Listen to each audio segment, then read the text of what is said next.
5 engineering companies came together in 1895 to form the Engineering and Iron Trades Association. Driving the nascent industry, its members built iconic landmarks such as Howrah Bridge. The association crossed multiple milestones as it went on to build India as the Confederation of Indian Industry. In 1912, the first steel ingots in India were rolled out by a member of this association, and EITA was renamed IEA. In 1942, smaller Indian engineering companies formed the Engineering Association of India. The association further helped Indian industry emerge stronger after independence. In 1974, in a landmark move, the two engineering associations merged seamlessly to become the Association of Indian Engineering Industry, to set a new paradigm for growth through partnership. In 1975, when India looked for external engagement, the restructured association organized the first ever engineering trade fair, showcasing industry to the world. In 1977, AIEI opened its first overseas office in Saudi Arabia, connecting India to the world. When the first overseas company entered the auto sector in 1982, AIEI worked closely with it to build the ecosystem for a new industry. In 1983, the association initiated its first office building in New Delhi. 1986 saw the AIEI transform to the Confederation of Engineering Industry for addressing the entire manufacturing sector. In 1992, CEI emerged as the Confederation of Indian Industry for all industry. Worked in partnership with the government, it helps Indian industry meet the demands of globalization and competitiveness. As CII celebrated its centenary year in 1995, it grew stronger with new missions for excellence and for forging deeper bonds with society. Since then, CII has pioneered many new movements such as quality, green building, skill development and corporate social responsibility. CII has inspired Indian industry to achieve excellence and reach for ever higher attainments. Its engagement in fostering a conducive climate for doing business across multiple sectors has helped Indian industry emerge as a global leader in key dimensions. Today, CII works across 4 pillars. CII consolidates and presents analytical perspectives to foster growth across all sectors.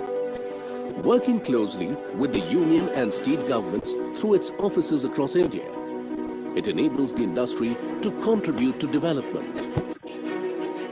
In competitiveness, CII enhances capabilities and competitiveness of enterprises through training, consulting, advice and awards. It conducts research for industry and the government.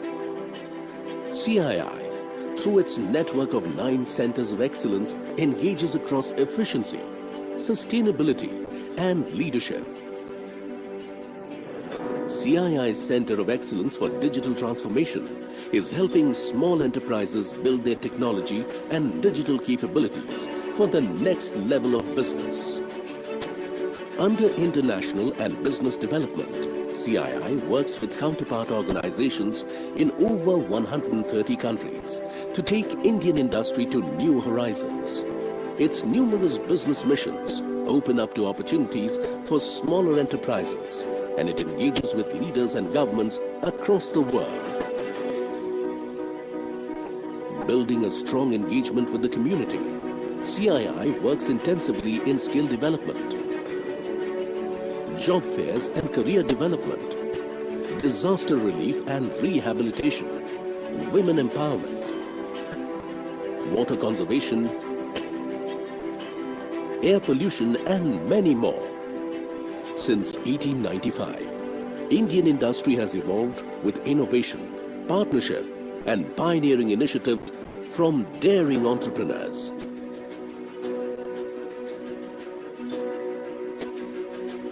For 125 years, as India's development institution, CII has partnered Indian industry on its extraordinary journey of success.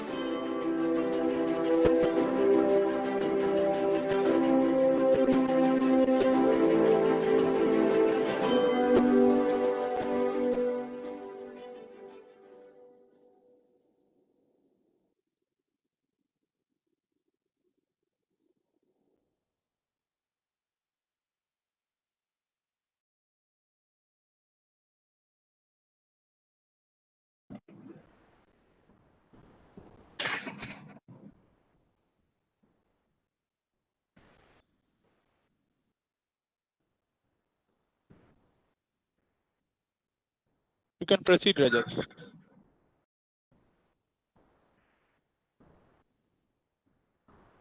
Hello everyone and welcome to today's CII The Circle Founders Club exclusive angel investment masterclass on anyone can be angel investor under the purview of Virtual AI India 2021 show. To begin with this session, I would like to take this opportunity to invite our venture collaborator, Ms. Namisha Jain, Project Director, Hunt Circle. Forum is all yours, Ms. Namisha. Thank you so much, Rajat. Good afternoon, folks. I am Nemesis Jain. I run innovation programs at the Circle, including the Startup Accelerator program called the Founders Club and the Angel Network called Circle of Angels. We are very proud and excited to partner with CII to bring to you the series of startup sessions under the aegis of the CII AI Month. And today is an even more exciting day because we have brought to you marquee investors who have invested in many early stage startups and have grouped together today to share with you, the audience, about their journey, their learnings, and advice on how you can also get part of this interesting world. On behalf of CII and the Circle, I would like to formally welcome our speakers of the day. We have with us Mr. Hari Bala Subramanyam, serial angel investor, startup mentor, and a very senior member of the Indian Angel Network. We also have Mr. Rahul Agarwala, an entrepreneur himself, a startup investor, and now managing partner at Sense AI Ventures. We have Mr. Manu Rikie, industry veteran of many years in the financial services space, and now a partner at GrowX Ventures. And last but not the least, we have our moderator of the session, Mr. Ravi Ranjan, who is an entrepreneurship evangelist, a government advisor, founder of Velocity One, and a consultant at Venture Catalyst. So without much further ado, I hand over the proceedings to Ravi to begin the masterclass today. Over to you, Ravi. Thank you so much, Nemesisa, and namaste to everyone who are joining today for this very interesting session on Angel Investment Master. I think the tagline goes very, very well. It says anyone can be an angel investor, and that's exactly what we're trying to decode today. A country of 1.4 billion people, a country of 1.4 billion hopes, a country of so many opportunities. I guess now is the time where more and more people from all walks of the life can start recognizing the contribution of startups and understand this very, very important and interesting opportunity as angel investment. This is how the session is planned today. As this session is primarily a knowledge session where we are trying to cover what are the nitty-gritties of investing in a startup business. We would like to understand from our experts, what do they look in a startup when they're trying to evaluate that particular company for investment? We'll then go deep dive into various aspects of startup investment. We'll talk about startup investment as a very unique and interesting asset class. We would also touch upon the impact of startup businesses which they have across the world in all the developed and developing economies. And then towards the end, we would try and talk about how some of our guest speakers who are active angel investors, they have supported a lot of businesses, and while supporting these businesses, they have also made successful returns on their investments in all these companies. We try and keep this session very, very interactive so that our all the guests who are joining us from across the country can have all of their questions answered. Without any further ado, I would like to start with a very quick introduction of all the panelists one by one so that you can understand these experts are bringing a host of experience and expertise with them. I would request, first of all, our speaker, Mr. Rahul Agarwala, to begin. Rahul, if I may request you to spend a minute or two to talk about, your personal journey so far, how, you have worked in various domains and now you're part of an active fund. And, if you can just highlight, what does it mean when you hear the word angel investment, and how you took the journey, how you took the plunge when you invested in the first startup. Rahul, over to you.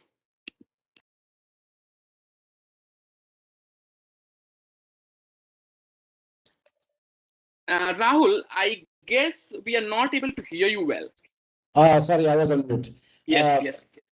Thank you, Ravi, for this opportunity, and thank you, CII, for the opportunity. Let me quickly give a background about where I was, and then you'll see how I became an angel investor. So most of my life I've been a technology entrepreneur. Way back from 97, did my first startup then, sold that, then did a KPO, sold that, then went to Japan for 10, 11 years. Once I came back, came back to India, that's when I started angel investing. So about 5 years ago, I made my first investments. I did about 10 angel investments till now. Have been lucky with the way they've grown. But and it's been a great experience working with all these smart young people. So that's what my journey has been. And now I actively run a fund called SenseAI Ventures, where we support early stage artificial intelligence and machine learning startups. That is wonderful, Rahul. Really appreciate that. I would now like to invite our next expert for the day, Mr. Manu Rikhye. Manu, request you to kindly enlighten all the audience about your past expertise and your quick 2 cents on angel investment. Yes, most of my work career I've spent in corporate life actually, and in my last assignment, I was with a firm called Encore Capital, where for 12 years I built the business in India and in Southeast Asia. I started the operation in India in 2005 with a small 5-member team, and then scaled it to over 3,000 people. This business started to contribute about 100 million in EBITDA to the parent, which is a publicly traded firm on NASDAQ. Along the way, I want to do some other interesting things for Encore. So I started another business in India for Encore, which was a JV with IFC and ADV, the private equity fund. This was focused on the distress asset space, buying charged off debt from banks. And then along with the way I did another acquisition for them in Southeast Asia. All along, this journey, I started to realize how tech was changing the world. And while everybody in corporate world thought that we were all innovating, the reality was that we were very slow. And I wanted to understand what was happening in the outside world. And the best way to do that is to put your money where your mouth is and to get some hands-on experience. If you can't run a company, at least invest in one, get a front side view of how those businesses were being built by the entrepreneurs of the country. So I started doing some angel investing, some on my own, some through different platforms. And one of the platforms I used to use was GrowX Ventures. And I started to enjoy that journey quite a lot. And I thought these businesses were truly transforming and making a large impact in India. And as I came out of Encore in 2017, we decided to make this into something more formal and larger as a platform and raise a fund. So today, GrowX Ventures has its maiden fund, in which I'm one of the partners. Appreciate that, Manu. That was really interesting. I would now like to invite our next expert, Mr. Hari Bala Subramanyam. Mr. B. Hari, sir, request you to kindly share your journey so far. And you are now a full-time angel investor. That's what we have been hearing. Sir, how did this journey came from an entrepreneur to an active and now a full-time angel investor? Ravi, are you asking me? Yes, sir. Yes, sir. My question to you, I would repeat my question. Are you asking me? Yes, I would repeat my question once again to you. Mr. Hari Balasubramaniam, you started as an entrepreneur.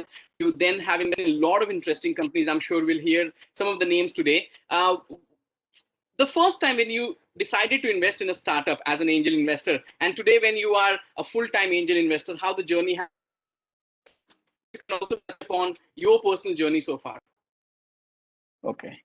See, I have been an entrepreneur all my life. So right after engineering college, almost after 1 year, I started a company, and it was a dot-com company in those days.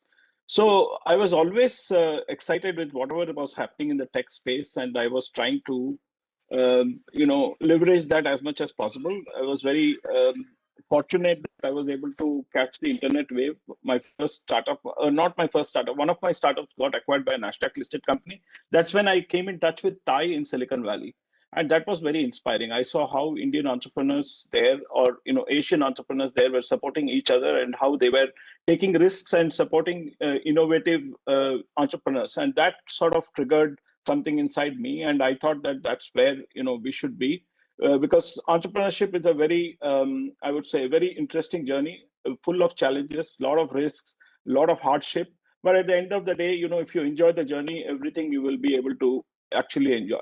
So in the process, I realized that most entrepreneurs who start, they are not able to get the right type of support in India. For example, when I started, I didn't have any mentor, because we were in a new market where there were no people who could advise us. So we had to learn by doing a lot of mistakes.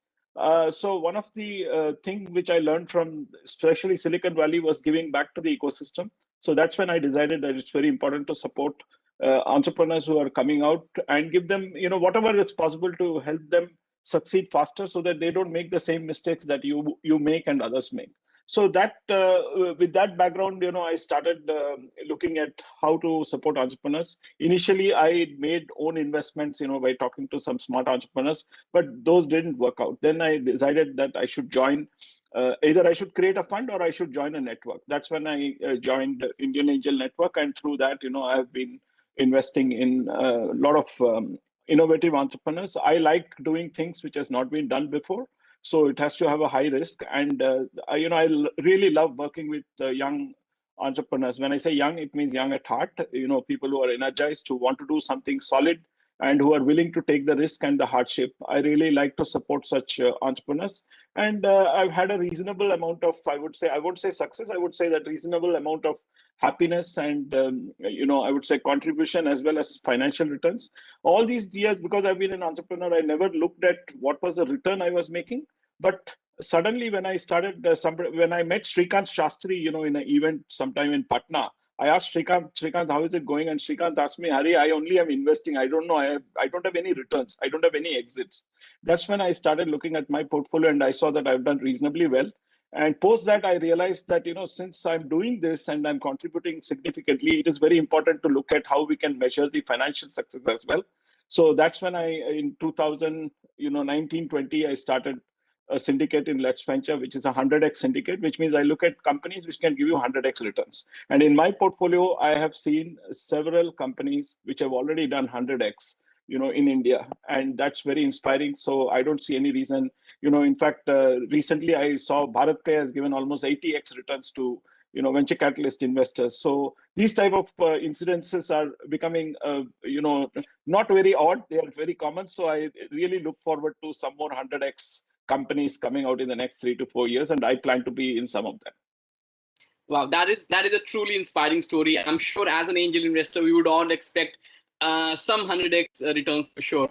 Today, we'll try and talk about how to reach to this magical 100x return number, but we'll also try and touch upon the real insight about angel investment. Because while we are listening about startup economy, we talk about how startups are impacting not only economies but technologies and employment, all of that stuff. We are today discussing something beyond all of that. We are discussing my own hard-earned money. I'm going to invest into a new domain which I do not understand. I'm assuming most of the guests who are joining us today for this session, they are aspiring angel investor. They are looking to explore how I can become an angel investor, invest in these companies, and maybe, like Mr. Hari, can get 100x return, because no stock, no other investment can give me such kind of return. Before I go into this specific detail, let me first try and get some insight to all of you. Why today's startup investment is so hot, I would say, and why startups are so important.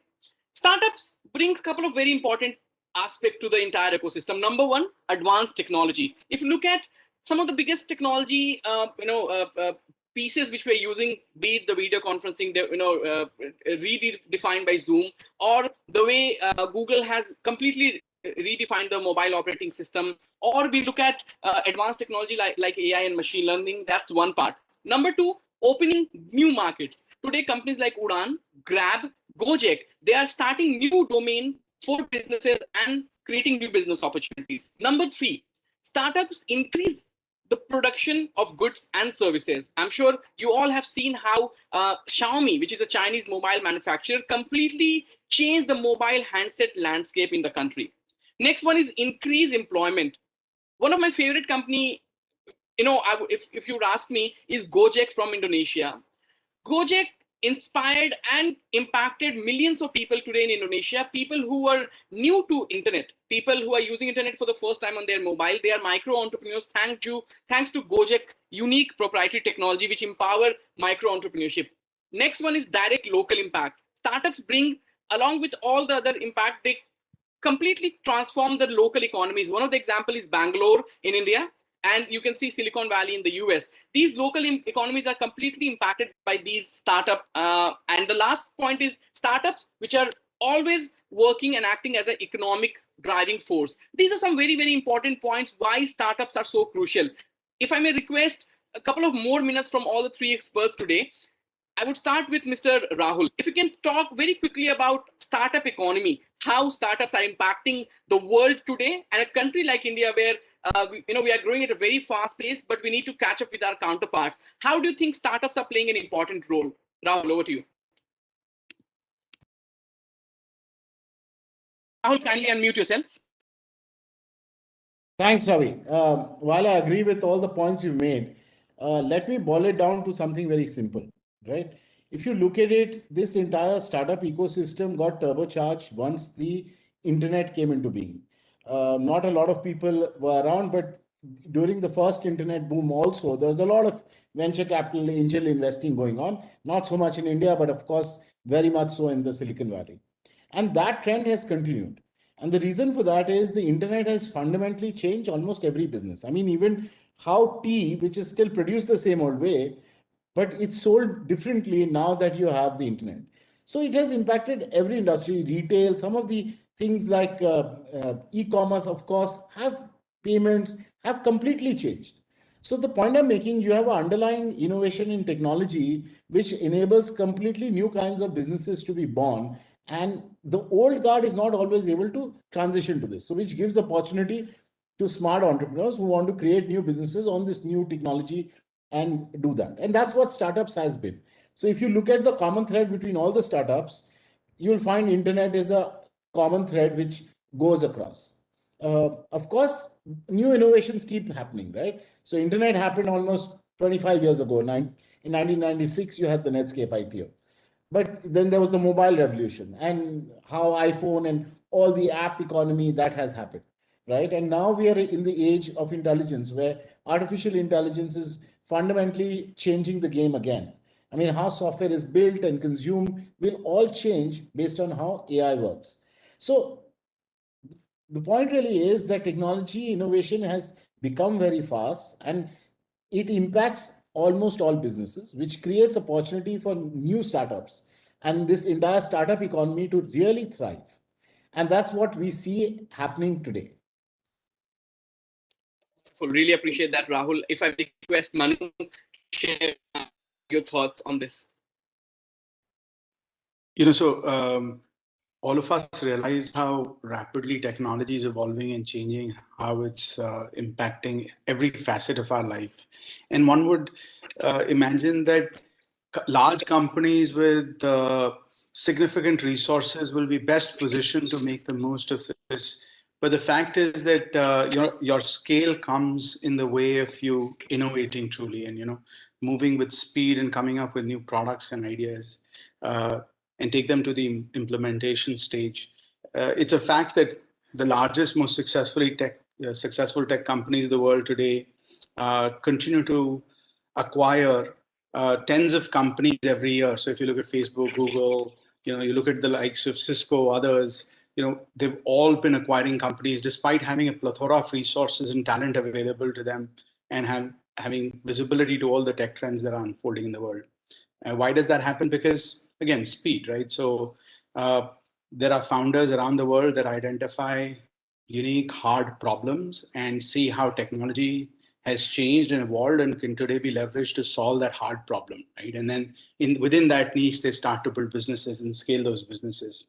Let me give you some examples. So, one of our portfolio companies, a company called ProCap, it's well established that, there's a large credit gap for retailers, right? So everybody wants to target these retailers, last mile retailers that are selling consumer durables, mobile phones, everything else. But a large bank finds it very hard to acquire this because for them to underwrite a loan for 20 lakhs and for 50,000 takes the same machinery, same process, same infrastructure. Whereas a nimble startup can do that at a much lower cost, can serve that consumer using technology at a much lower cost. Your cost of acquisition, your cost of operating, and cost of servicing that customer is much lower than traditional companies. At the other end of the spectrum, we just recently announced a company we've invested in, which is now leveraging genomics data to identify the drivers of cancer in Indian diaspora, Indian population, and then align therapies to that, right? So what you've seen over the last 2 decades or so is that the genome sequencing costs have come down dramatically. At the other end, we just heard Rahul just describe how AI ML is improving and that resources are being made available to this vast data that is now available. The convergence of that is going to change how therapy is delivered. So today, if you go to a doctor and you have a simple throat infection, the doctor doesn't know whether it's a bacterial infection or a viral infection. And today they're shooting in the dark to treat us. But in a decade, the first step to do that would be to do a genetic test on the microbe to identify what is causing your infection and then align a treatment, which certainly creates a better patient outcome, but also creates, reduces the scale of the problem because, drug-resistant TB and others are unfolding because of this lack of information basis which we treat. So, this innovation and rate of innovation among startups is only going to grow. The companies of the future are yet to take birth, right? And if you look at 25, 30 years from today, the leading companies in the world will probably look very different than what we have today. Appreciate that, Manu, your thought. Hari sir, quick, if you can quickly summarize, how is startup economy, startups are impacting that overall economy, and how important a startup role is in the prosperity of a particular economy, for example, India as a country? See, we are very blessed that we live in a time in India where the opportunities just seem to be everywhere. For example, if you take Ola, Uber, Zomato, Swiggy, Rapido, many of these other companies, the number of people that they have now provided employment to, either on a contract basis or on a permanent basis, runs now into millions, right?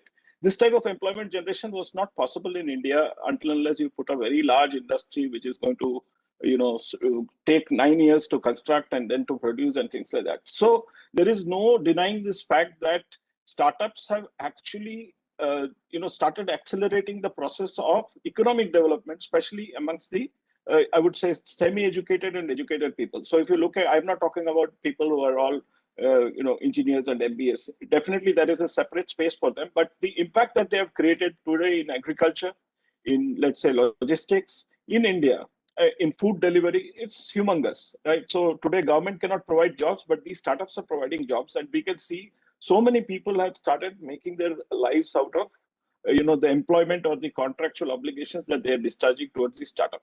Now that's one set. The second set is if you look at the SME business, SME business has had a lot of churn because of e-commerce companies and things like that. But a lot of SME businesses have now started based on the new economy, which means whatever startups are doing, there are many SME companies which are reorienting their business models to ensure that they are able to support these companies. So overall, I would say, if you look at the quality of entertainment today that we get, it's extremely good than what it was before. So we really are getting more value for money today compared to what we would get earlier.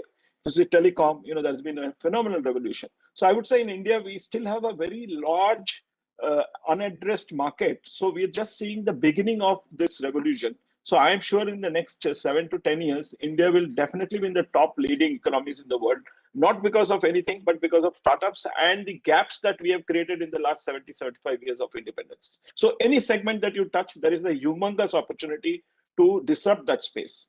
And startups are only going to do that because large companies definitely are take a longer time to make these moves. Startups are nimble and they can do that. So I would say that we are in for very exciting times in the next 5 to 7 years. Wonderful. Really appreciate that. We now move on to the technical discussion around angel investment, where we try and decode as an individual, when I'm starting my angel investment journey, what are some very important checkpoints I need to make, tick, and then how to go ahead. Before we begin, let me quickly give a very quick insight about the Indian startup ecosystem. Today, India is the number 3 largest ecosystem in the world in terms of startup, as per the NASSCOM data and some of the data reports published by CII as well. We have close to 40,000 startups. These are all registered startups with DIPP. There are various startups who are not registered, so we would not be able to comment on that. I'm just quoting the official numbers. We also have close to 50 unicorns in the country, and interestingly, most of the unicorns which are born today, they are they are recognized unicorn today. They all started after 2005, so it took 15 to 16 years for all these unicorns to come here.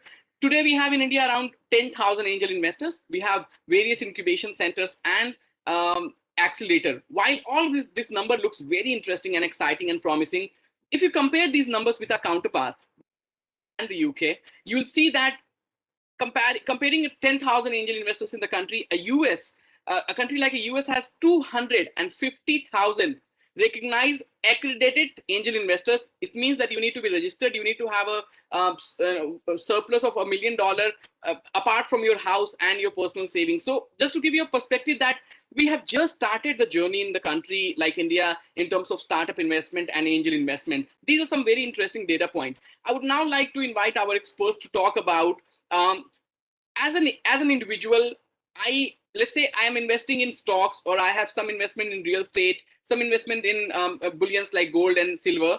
How do I determine if startup investment is a good asset class for me? What are some very important points I need to keep in mind before I start investing in startups?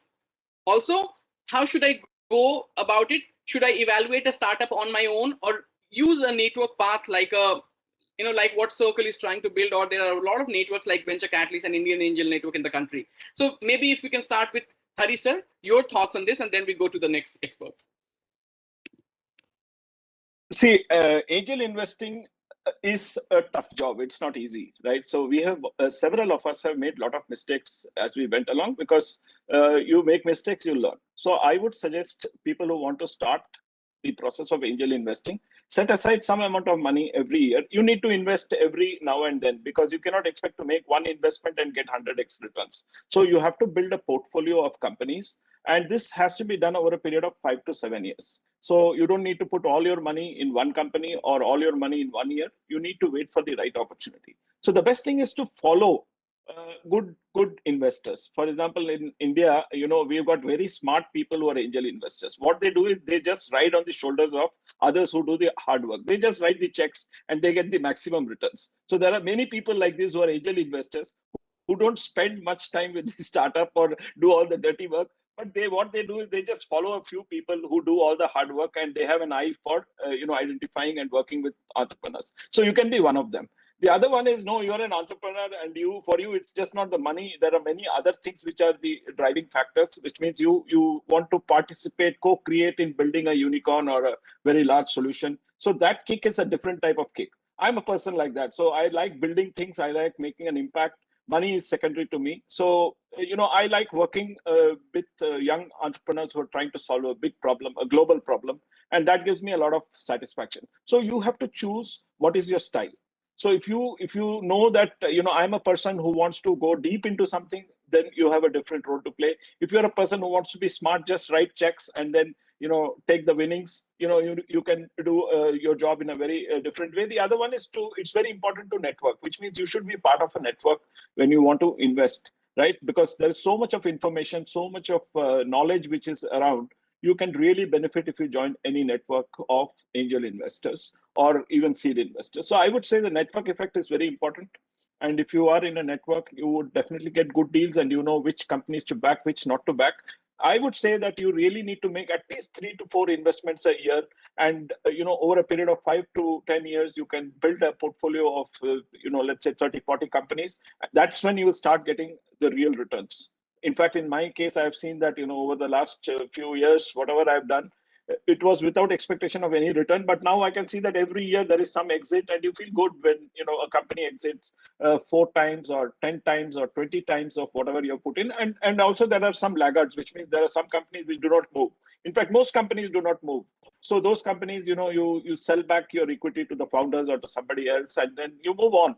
So life goes on like this. It's very interesting, very exciting. So you need to first assess on your own strength, and based on that, you need to take a call. I see most people in India who are angel investors, they have a regular business, they have a regular employment. All they want to do is do a side hustle, write some checks, and feel thrilled about making money by writing some checks. So if you are that type of person, welcome. There are a lot of people who will be able to help you in writing checks. That is wonderful. Really, really appreciate that. Rahul, my next question to you. I'm trying to bring it at a very basic level, assuming that we have a lot of people who might not understand the technical jargon. So I'm just going to keep it very, very simple. Now imagine I'm a person who's very, very new to angel investment, and I come to you as you are an expert angel investor. If I invest, let's say, 20 lakh rupees in a company, how much equity will I get? And unlike a typical investment where I invest my money and I get my interest rate, how will I get my money back to me? So if you can explain how exits work, how multiplier works, and what is a good ticket size to begin my angel investment journey? Sir already spoke about the portfolio approach. So look forward to hear from you, Rahul. So firstly, I'd like to reiterate what Hari said. He couldn't have said it better. The whole point is to build a portfolio. There is no sense. It's like buying one stock in the stock market and expecting only that stock to go up. It doesn't work like that.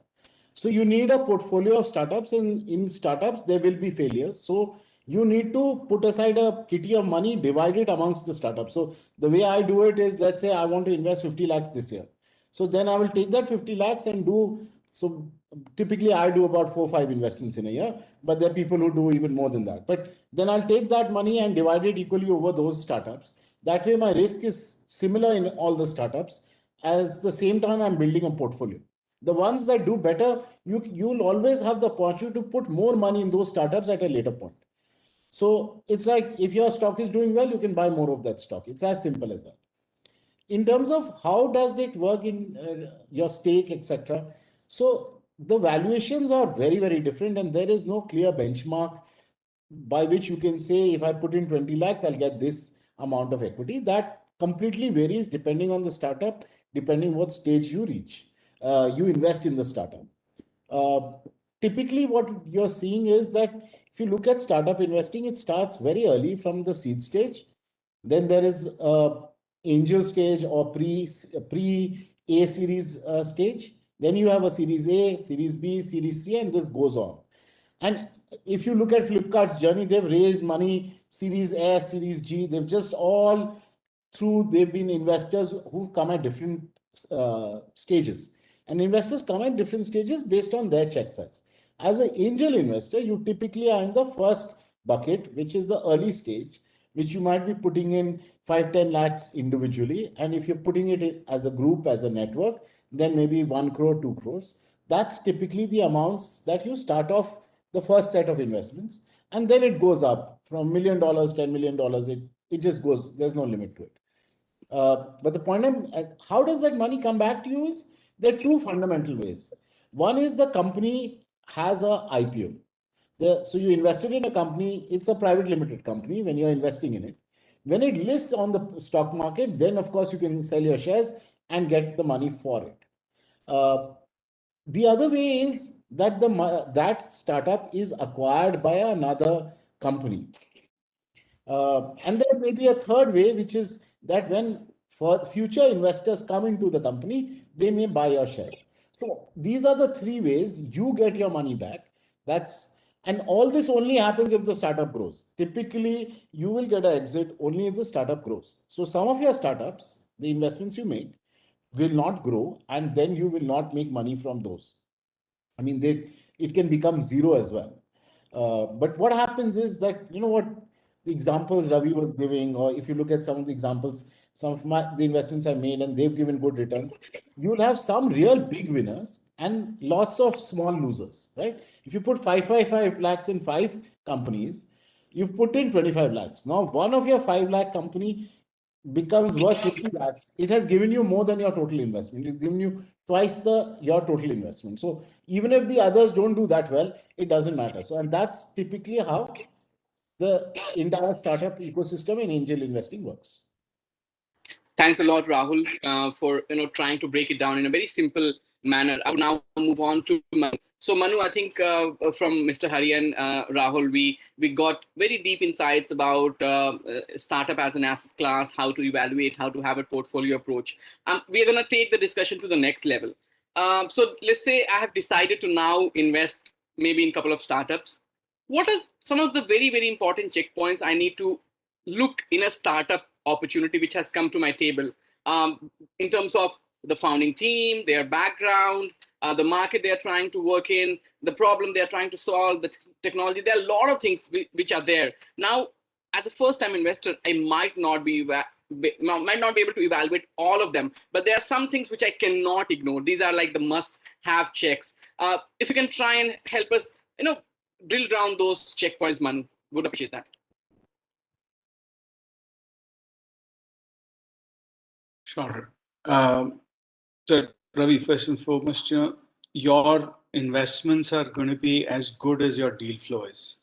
So the first thing all of us need to focus on is, am I getting to see enough deals? And am I getting to see the best deals that are there in the market?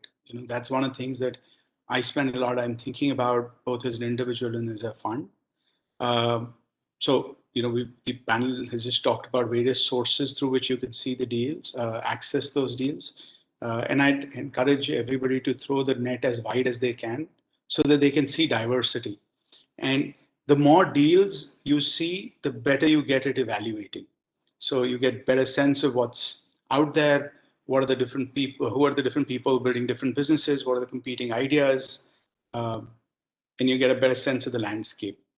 When it comes to specifically the opportunity itself, I think, again, Hari said, you've got to be clear about who you are and play to your strengths. Many of us, when we start investing, we think we'd be able to take out the time both to evaluate these companies thoroughly and also sometimes to engage with them deeply.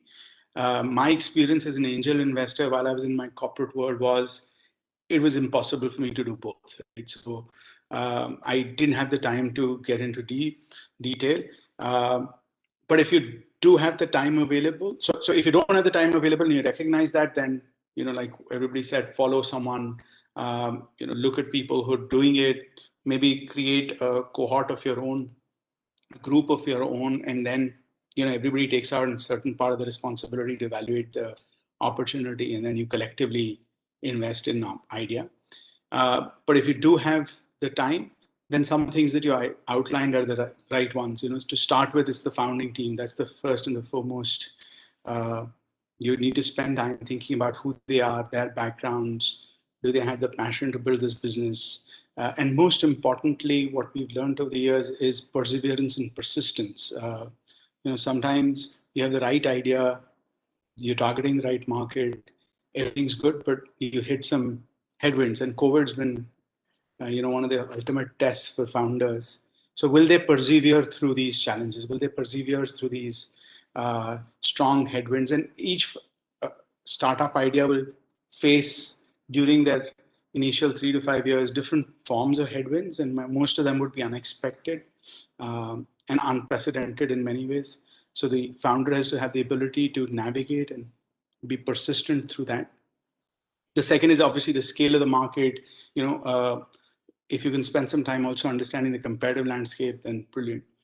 I think more than that, one thing that I'd like to caution, which again I experienced while I was doing my angel investing, is a bias towards what I know, right? So because I came from financial services background, I would always put disproportionate emphasis on ideas that came from there. All of those ideas seem to appeal to me a lot more, and a space tech venture would be something I'd steer clear of, because what do I know about space tech? If you have biases like these, then you're going to miss out opportunities to construct the right portfolio, right? And construct the right diversity of ideas within your portfolio. So make sure that you find people that you can talk to evaluate ideas, even if you don't have expertise, but get diversity of that set of ideas within your portfolio and industries within your portfolio. That's wonderful. Really appreciate that, Manu. We move on to, we take the discussion to the next step. Hari sir, requesting you to share your input.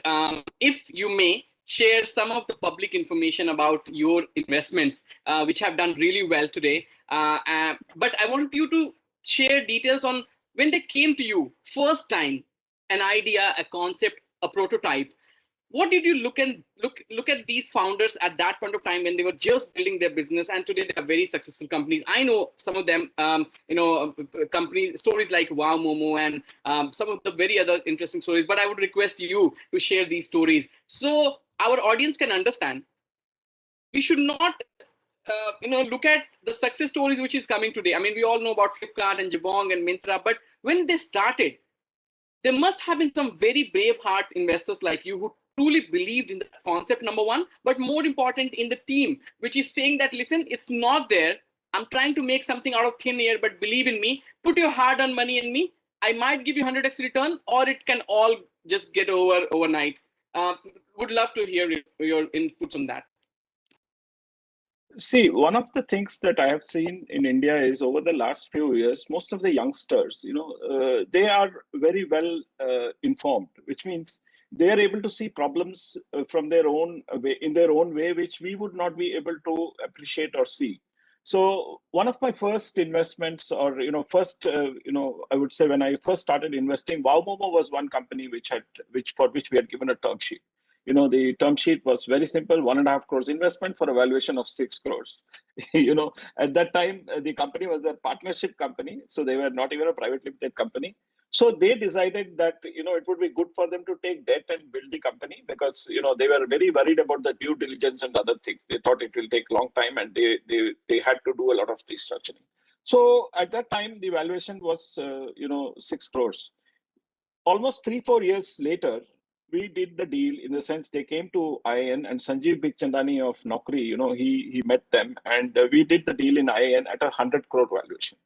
So you can imagine that they raised 10 crores at a valuation of 100 crores, whereas in a period of 3 to 4 years, they were just about 6 crores, which means they're not a tech company. They had nothing to do with tech. It was purely food and building a brand. So this is one company which I very fondly remember, because the guys were just out of college, probably very early 20s, which is 2021, and they had a lot of passion, and they were building the company like anything, and they started out of Calcutta, which is not a good market to start with, especially from a profitability point of view, and they did extremely well, and they went step by step, and they grew the business. Now that is one of the example. The other example is two university students from SRM University in Chennai. In the third year, they wanted to build a kitchen automation machine, which means they wanted to build a dosa making machine.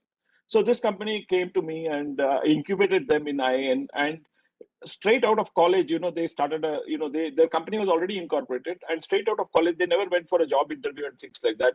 We set up a factory in Bangalore, and we started the journey in terms of commercial journey. And today they employ 100 engineers, and today they are one of the leading kitchen robotics company in the world. Now, these type of youngsters, they're all in their, they've not even reached 30s. Both these guys are, in their probably late 20s. So when we see youngsters like this, and we are able to see the success, at the time when we did that, when I did that, I was just, the only thing which was driving me was the passion of these youngsters, that they were interested in doing. Yes, during the journey, I've seen many founders fall through, in the sense that 3 people start a company, 2 people fight, and 1 goes out. All these type of journeys are there. But net of net, what matters is the youngsters of today have got a tremendous amount of, I would say, energy, enthusiasm to actually solve real world problems. And they are willing to do anything. They are willing to work very hard, go to any extent. Now, that is a very, very, I would say, positive thing that I am seeing now. And that is one of the reasons why I would say that, we will beat a lot of countries, including the US, especially in certain places. Because today, what we can do in India, we can do anywhere in the world in a much, much efficient and in a much more profitable way. So today, for example, if you take a Dhruva, it's a company out of Pune. And today they are they're almost leading in their segment, and they're going to do an IPO. They've become a unicorn, but it took them almost 10 years to get there. So I think even Indian investors today realize that you have to give companies time, 7 to 10 years to actually grow themselves. The growth is very flat in the first 5 or 6 years, and then suddenly it takes off like a hockey stick in companies which are in the right space. So the market is very important. So you have to be able to take a position in a market which is going to be very good in the future, not only today. So I would say teams can be there. There could be excellent teams, but they may be in a bad market. I've seen this happening in Silicon Valley several times. Excellent engineers, excellent product guys, but they built a product, but the market did not support them. So this has happened several times. So in India, I think our guys are getting better day by day. And we see now a lot of now it's no longer India per se. Today we are literally in a global economy. We have so many youngsters who are going to YC and many of these other programs, and they are doing exceedingly well. Only thing is, the US as a market is a much stronger market compared to India, especially in the tech space. India has got a very large base, I would say, in terms of the consumer type of thing, but people are not willing to pay. People want everything free.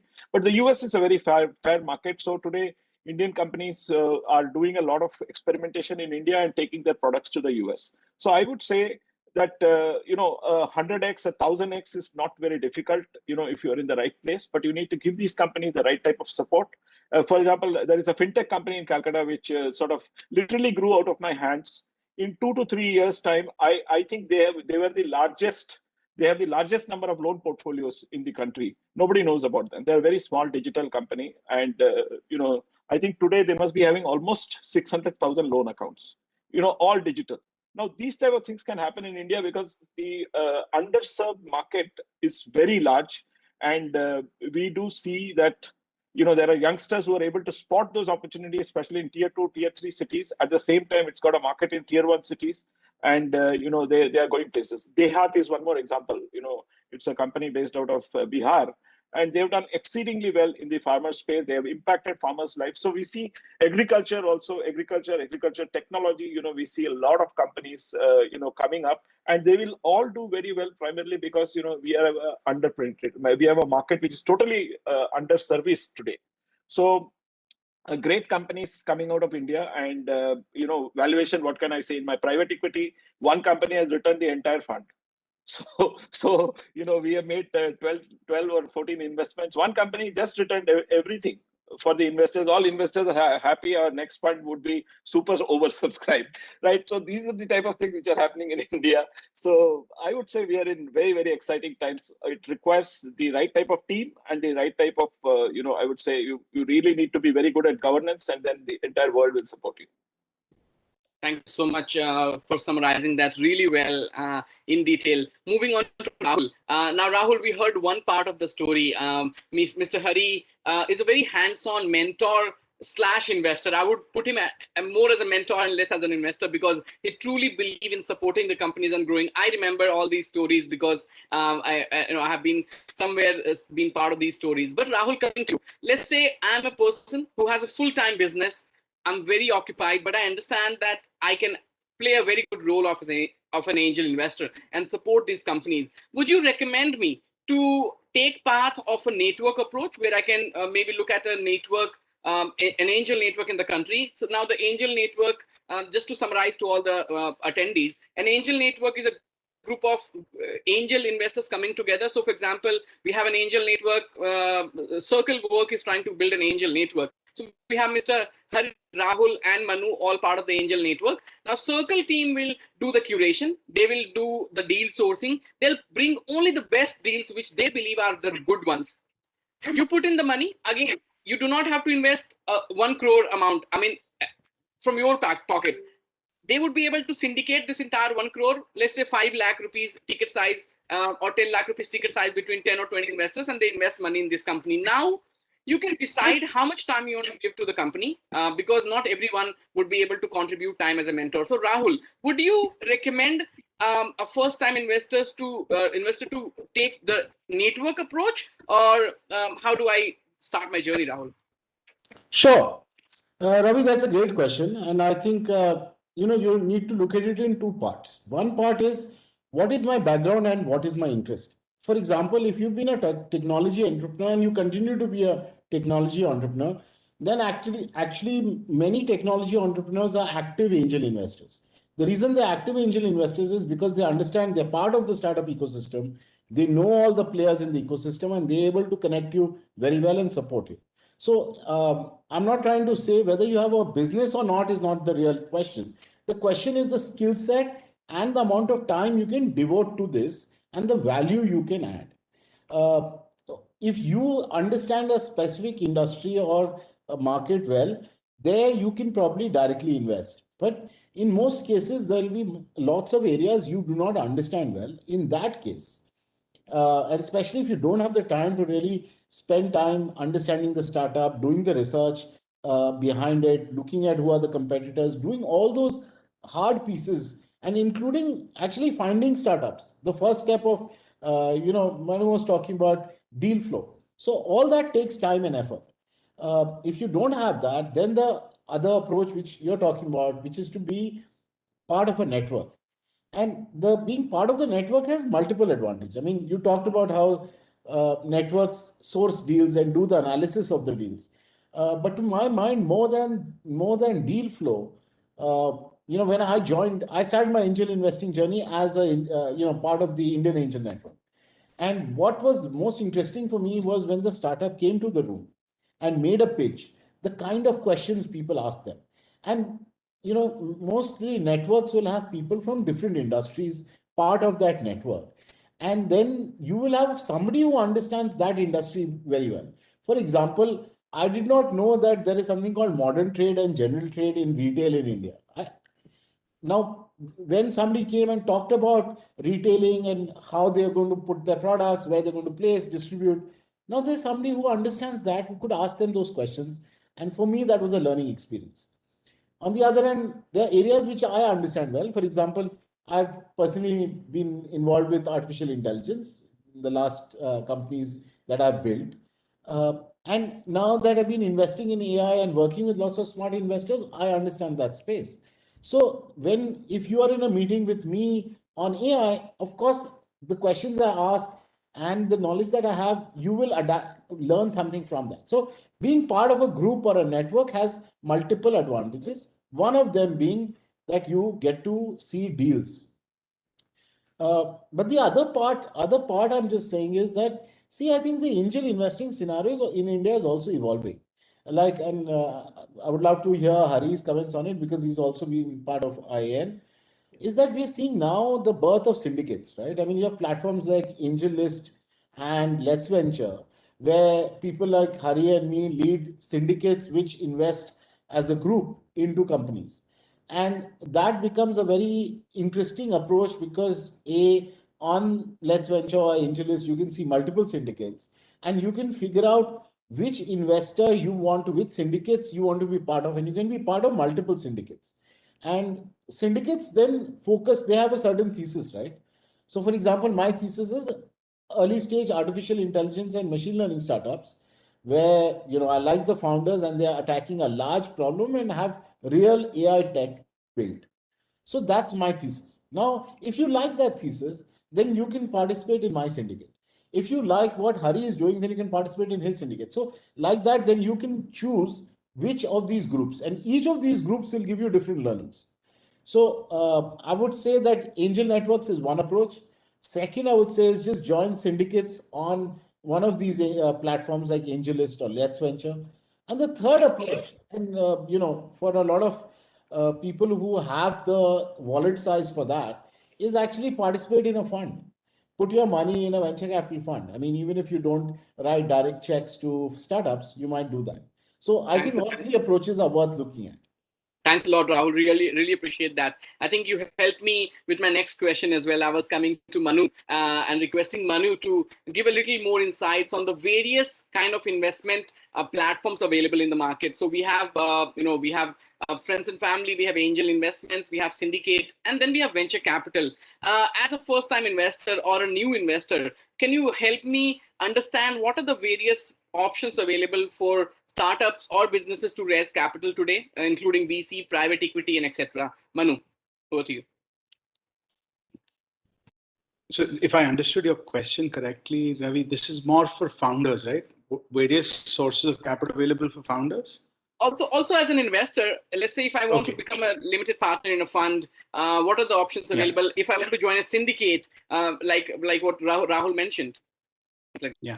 So I think, like we just discussed, this is also a great time to be both a founder and an investor. The ecosystem in India has grown in maturity over the last decade. As a founder now, you've got different sources and pools of capital available to you. Earlier, you could only tap into either friends and family or wait for a VC to write a check to you. But today, as a founder, you can tap into different sources. From an investor perspective, also now that gives you diversity, right? You can start to experiment.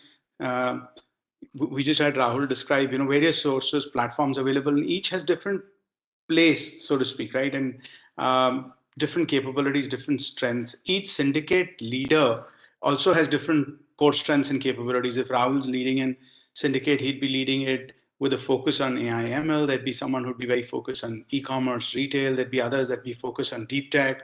So you could build diversity as an investor by just following different investors and being part of different syndicates and just allocating capital differently across these. That will give you risk-adjusted returns. I think, like we discussed, for AIFs, the minimum capitalization, minimum investment that you need is about 1 crore. It's mandated by SEBI. This minimum amount is drawn by in different periods of time, over a period of time, in different capital calls. That's the minimum stipulated by SEBI. However, the fund may choose to have a different minimum. So some funds choose to have 5 crore, 10 crore, 15 crore, whatever that number is. So first is, before you pick a fund, you must understand who the fund managers are. Effectively, the same way you'd pick a company, you should do some degree of due diligence on who the fund managers are, their backgrounds, what are their capabilities and strengths. The second thing that you must think about as you decide to pick the fund is the thesis of the fund, right? Are they focused on areas or segments that appeal to you, that you think are likely to do well over the next decade? And you need to form a decade-long view, because funds by nature, are very long-term investments.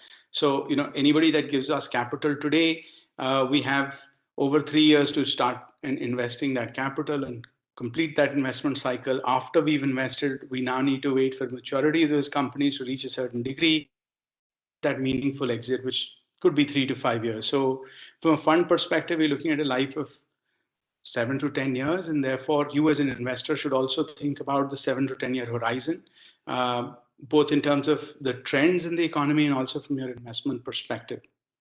So it's who the fund managers are, the thesis of the fund, the time horizon. Does that match your investment goals, investment objectives? These are highly liquid investments.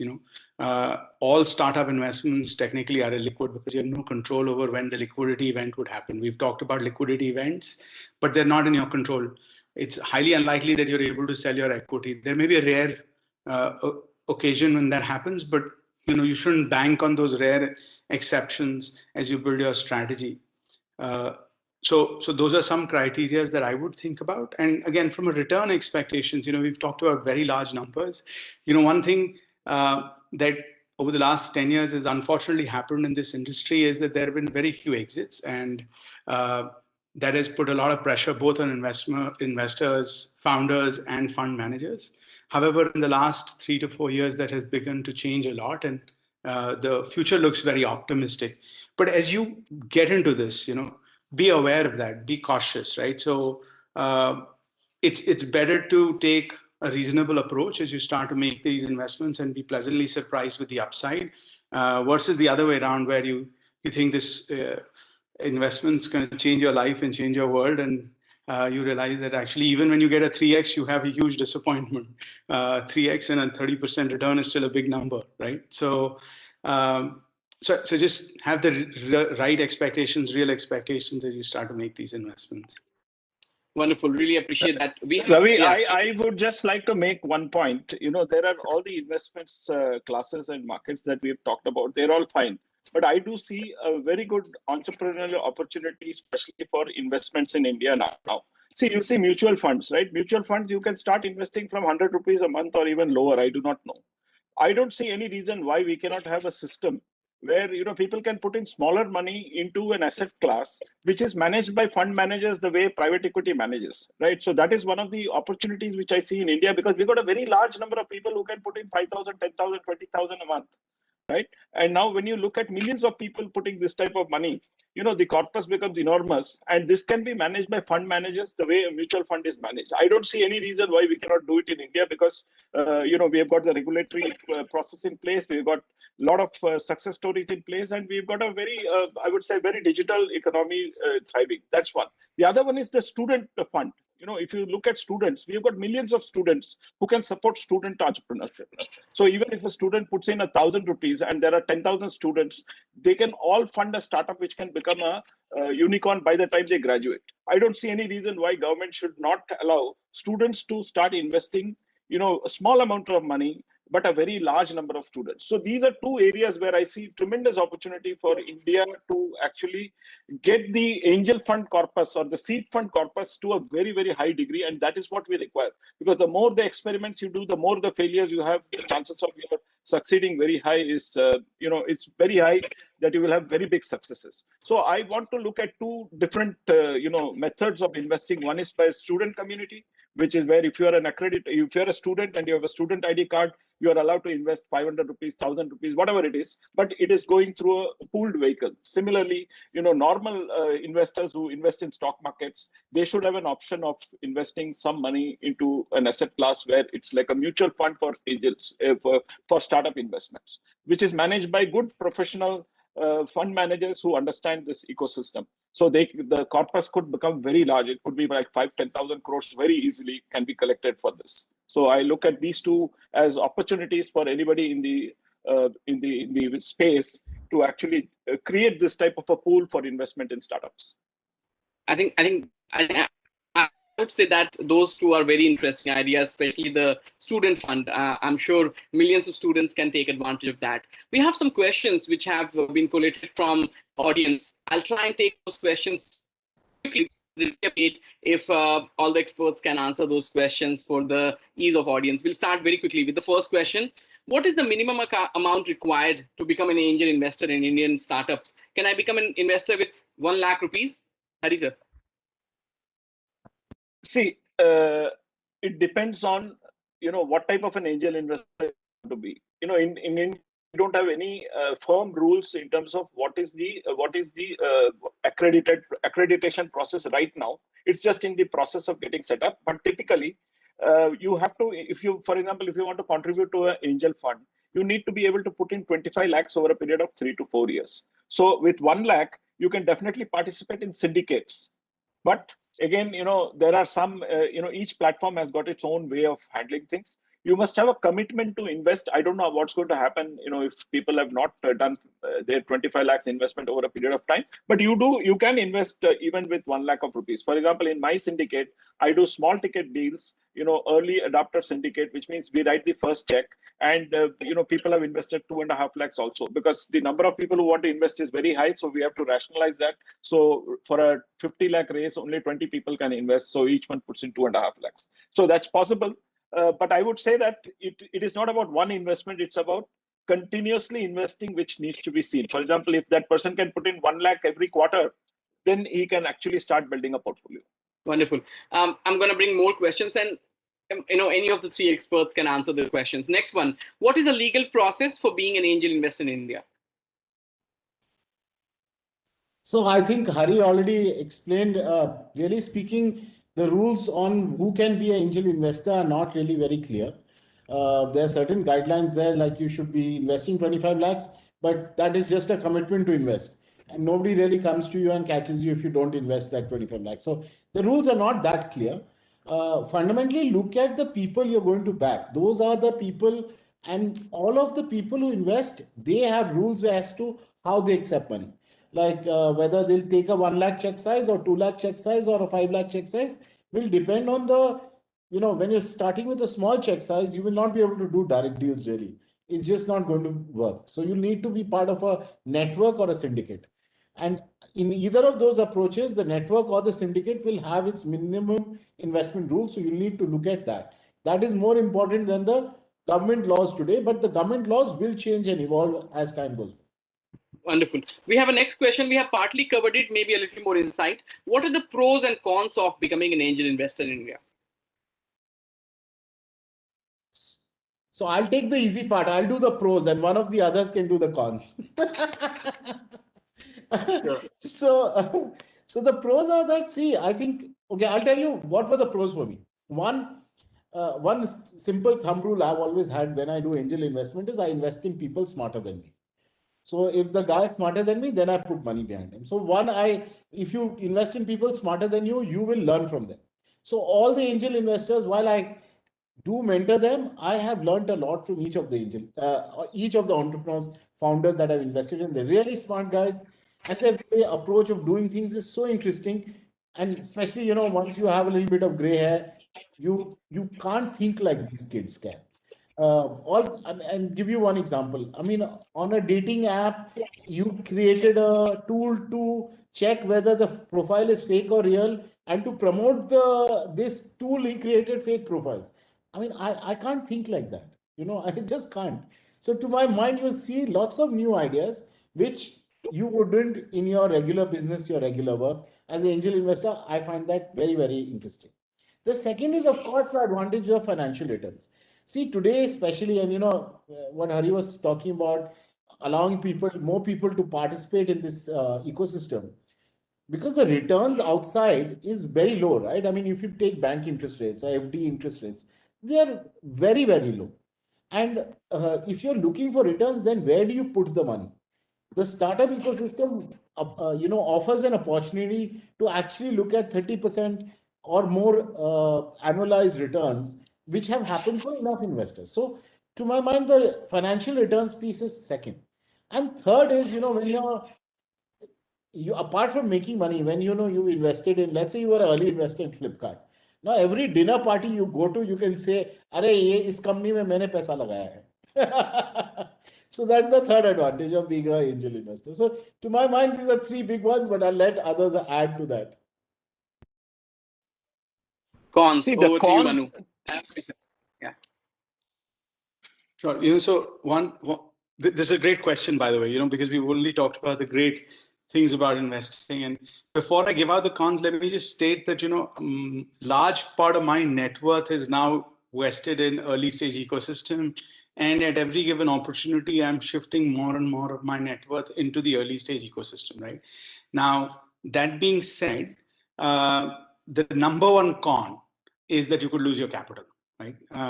For every 10 ideas that start up, 6 don't even make it past the seed to Series A stage.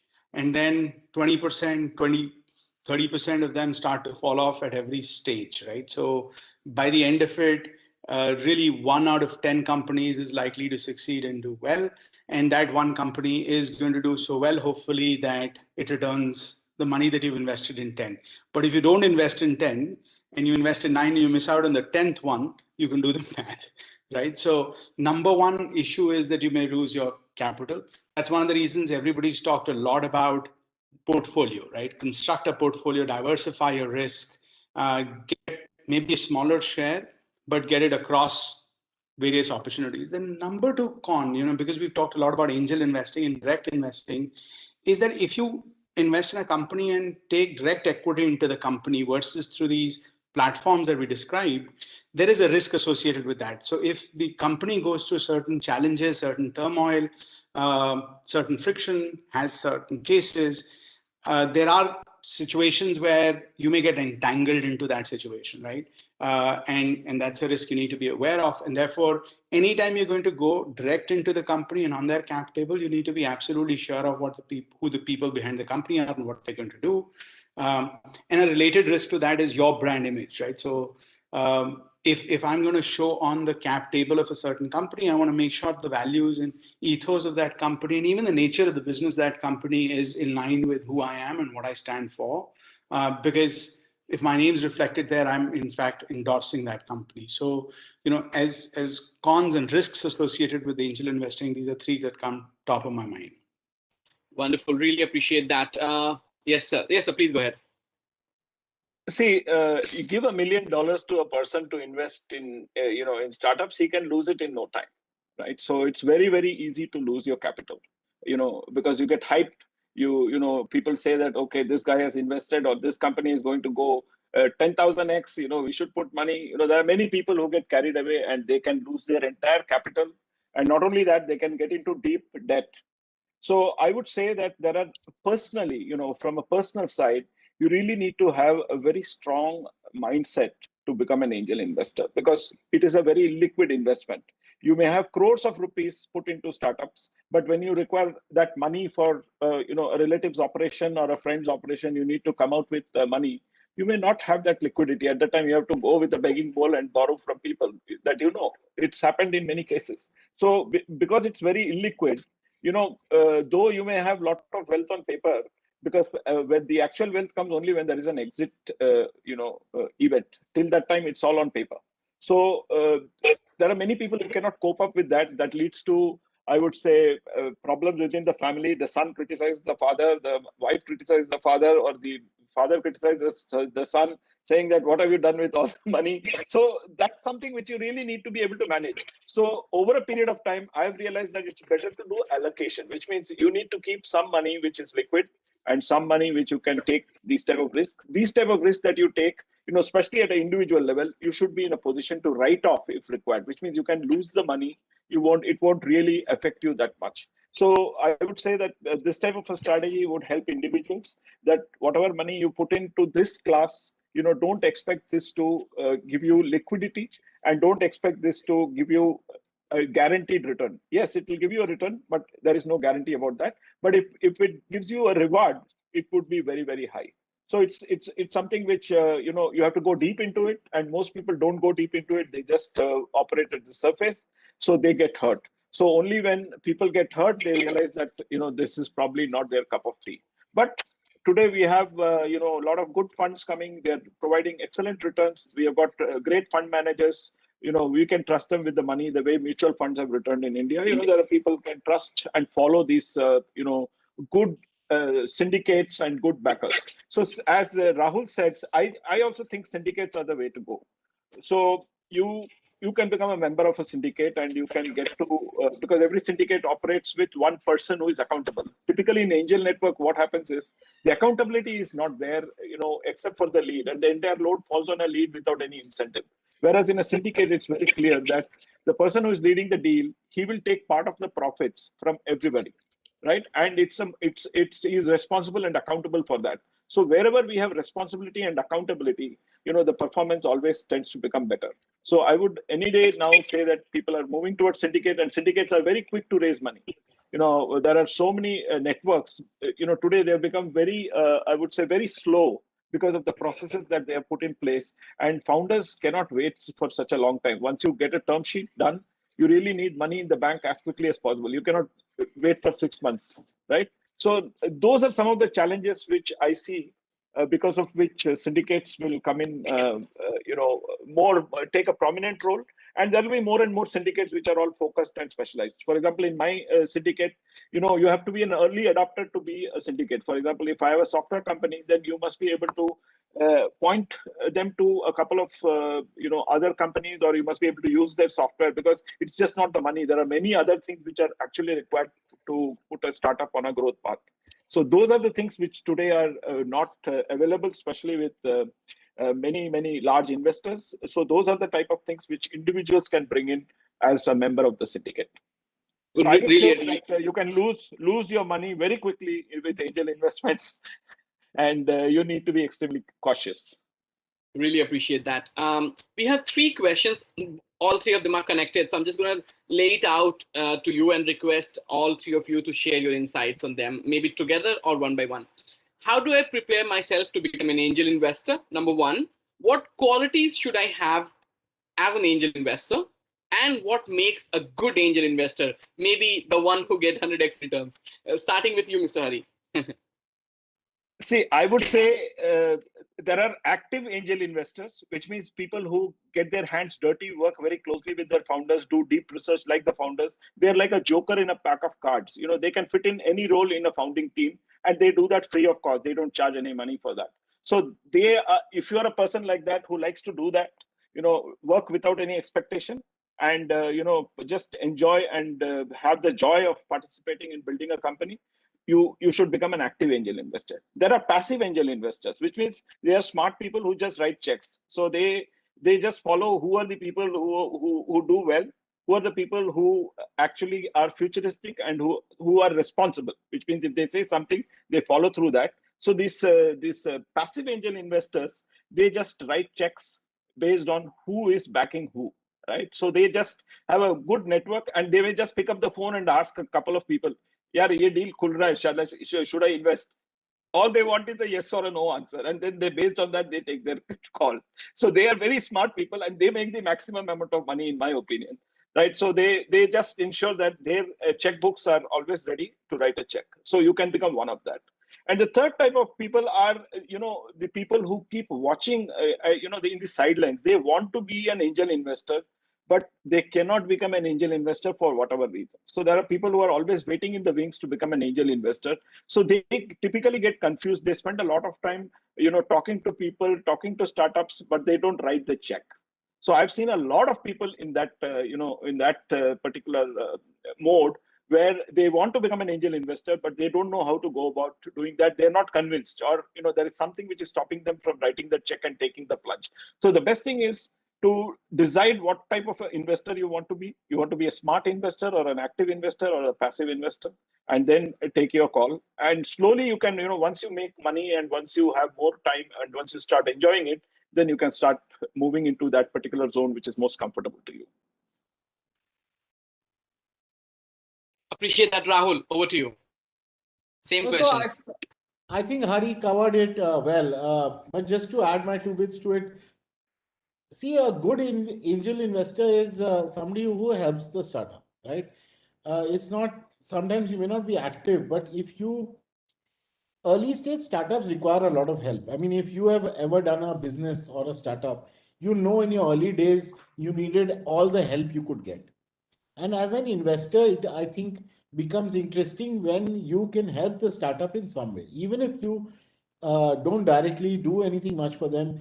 Doing 2 introductions. I mean, all of us who are investors means we have earned some money, and that during that journey would have made certain connections. So using those connections at least to help the startups you invest in is the minimum, I would say, for any angel investors interest is important. On the other side, in terms of quality, really speaking, this entire early stage journey is about judging people. So if you want to have one single characteristic which you want to build, I mean, if you think you have, you'll make a good angel investor is typically the ability to understand who's a good founder and what to look for in a founder. That, to my mind, see, you know, in a startup, everything you can change except the founders. The one thing about a startup you cannot change is the founding team. So if you pick the right people, the chance of success is very high. And if, even if the market is great, timing is great, technology is great, but founders are not, it goes nowhere. So look, ability to read people and, you know, by meeting them or talking to them is a very important aspect of angel investing. Appreciate that, Manu. Your thoughts. And yes. I'll just quickly add to that. You know, so everything's already been said. So from an angel perspective, the only quality I'd like to underline and highlight is discipline, right? So not to get pulled into different discussions, to have an objective and allocate capital along that objective, right? And it's easier said than done. And if you can't do it, then you'll it's unlikely that you succeed. We also talked about the role the angel investor can play. I'll just give a slightly different spin to that, because not everybody is Hari or Rahul, right? So from a founder's perspective, the quality that the founder would be looking for an angel investor is to be available, right? So to be available when the person needs help in the areas the person needs help in. Now, Hari and Rahul have backgrounds in building businesses, and therefore they can do a lot more in companies and help in multiple ways. However, the challenge for a founder sometimes becomes if there are a bunch of angel investors who listen to this advice and now want to get deeply involved in a business that they have no business getting involved in. So you've got to be very careful about that, right? Being available, being supportive is good, is great, is essential. And when you build that relationship and you demonstrate value, then the founder will naturally call upon you. You'll not have to impose yourself on the founder and say, look, here are 3 things you should do. The founder will pick up the phone and ask you, I'm struggling with this. I need help here. I was thinking of this idea. So I think being patient and being available is very important. I totally agree with what I totally agree with what you said, because in my experience I've seen that once you become a very important part of the team, then the founders start leaning on you, which means anything and everything that they should be doing, they start asking you. So it's very, very important to do your own self-assessment as an angel investor, and you should be able to take a distance and allow them to operate the way they want to operate.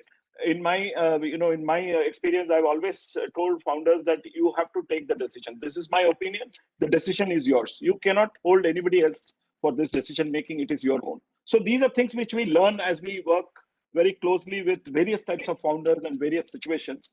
And I think you're absolutely right that you should be available when they want. At the same time, they should have the confidence that they can trust you and talk to you about anything.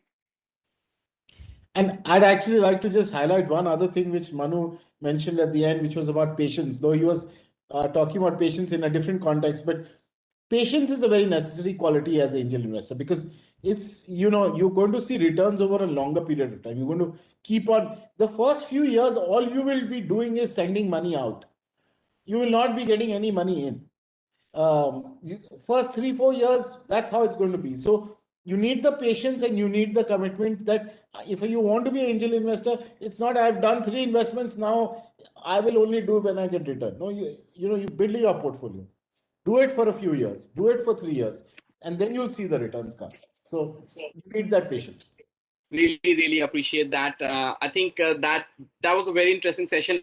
I know we still have so many points to cover, which includes term sheet, due diligence, technical evaluation, but I think we need like a 3 to 4 hour masterclass for that. Maybe we can request CII and Circle to organize one more follow-up session. But for today, while we are celebrating the AI month, I would like to take this opportunity on behalf of CII, Circle Group, and all the stakeholders to thank Mr. Hari Bala Subramanyam, Mr. Manu Rikhiye, and Mr. Rahul Agwala to come out, take out time from your busy schedule and answer these very important but very, very crucial points on how to become an angel investor in a country like India. If I may request all of you to just conclude your thoughts in next 30 to 40 seconds as a closing remark, starting with Mr. Agrawala. I think this has been a great session. Thank you for the opportunity. But to summarize, I think remember the key points we made. One was portfolio. Second was patience. And third is that you need to be committed to this process. So go ahead and do it. Participate in this economy. It's very exciting. I have really enjoyed, apart from financial returns, there's been from a life perspective, it's been a great experience. And I would recommend it to everybody. Thanks a lot, Manu. Yeah, thank you for orchestrating this. This has been good. I think events like these help the ecosystem overall and make necessary capital available to support, some exciting ideas and ventures out there. I think the summary is that this is a really great opportunity. From a timing standpoint, the ecosystem has come to a certain maturity where it is ready to absorb more capital. There are structures available which make it easy on the investors to participate in growth stories. There are always risks like every investment. We've talked about the risks. We've talked about it, the liquidity of this investment. So as you take your own, make your own decisions and take your own bets, just be cautious and careful. Listen to as many people, take as many people's advice, and then, take your first steps. Appreciate that, Mr. Hari. I would say, keep your checkbook ready and do one investment this year. That is the best way to learn. That's the best way to learn. That's the best way to start. Really appreciate that. I think we need a lot of those checkbooks and check leaves coming for a growing economy like India. I would request Ms. Nemesisa Jan to conclude the session, please. Thank you, Ravi. Thank you, all the speakers, for sharing your perspectives, all these life learnings. Whatever you spoke about today, they are very critical for anybody who is trying to go on this path, trying to look at startups as an asset class they could invest in. So I'm sure that everybody who has tuned in today would have found this very engaging. I would especially like to thank Ravi for making this dialogue so exciting and bringing all the insights that he did. So this is the first attempt that we are doing, but this is definitely not the last. This is the first one in the series of angel investment masterclasses that we will be organizing very frequently. And the intent for us is to demystify and democratize startup investments. So all those who are in the audience today or would be, seeing this on the YouTube channel even later, please reach out to me. You have the email ID, I think, in the creative that where you would have registered. It's also nemesisa.u@thecircleofangels.in. In case you want to learn about startup investments, you want to invest in startups, and you want to be part of the growth journey of unicorns of tomorrow. So with this, I hand over to Rajat from CII to conclude the session, and thank him also for the opportunity that he has provided, the platform that CII has provided for us to speak about this. Yeah, thank you, Namisha, for your kind words. So I have always been interested in how people make decisions with capital and how I can be investor now. And I'm sure beginner investor like me have definitely got excellent coverage today, especially on pros and cons of being angel investor and improve emotional awareness and emotional intelligence. So as all good things come to an end in life, so is the CII, the Circle Founders Club exclusive Angel Investment Masterclass. A digital event like this cannot happen overnight. The wheels start rolling 2 months ago. It requires planning and a bird's eye for details. On behalf of Confederation of Indian Industry and the Circle Founders Club, I take this opportunity to thank everyone, those who have directly and indirectly contributed to this session. At the outset, I express our appreciation and thank our eminent panelists, Mr. Ravi Ranjan, Mr. Manu, Mr. Rahul, and Mr. Hari Balasubramanyam for making this masterclass a great success. A special thanks to my colleague, Ms. Namisha, Ms. Shivani Thakur, Mr. Nihal Siddiqui, and Mr. Pratik Mukherjee for their unflinching support and coordination. Our heartfelt thanks to all delegates, not only for their active participation, but also spending their valuable time with us today. With these warm words and a kind message, we move to the end of today's session. Also, request all delegates to visit virtual exhibition on AI India 2021, organized for AI Business Month on CII virtual platform. The show is leading the way in shaping India's vision of technology leadership for inclusive growth, with a focus on leveraging AI for inclusive socio-economic growth, empowering 1 billion plus in line with the government policy of Atmanirbhar Bharat. This initiative of CII AI Business Month, AI India 2021, will play a critical role of catalyst in building a responsible AI ecosystem in India. Collaborate and scientize various expert leaders, technology players, and other stakeholders to complement national strategy, public services, and others pressing priorities, and bring in investment to support the Make in India vision of Honorable Prime Minister. With this, thank you and wish you all healthy and safe week ahead. Goodbye and stay blessed. Thank you. Bye-bye.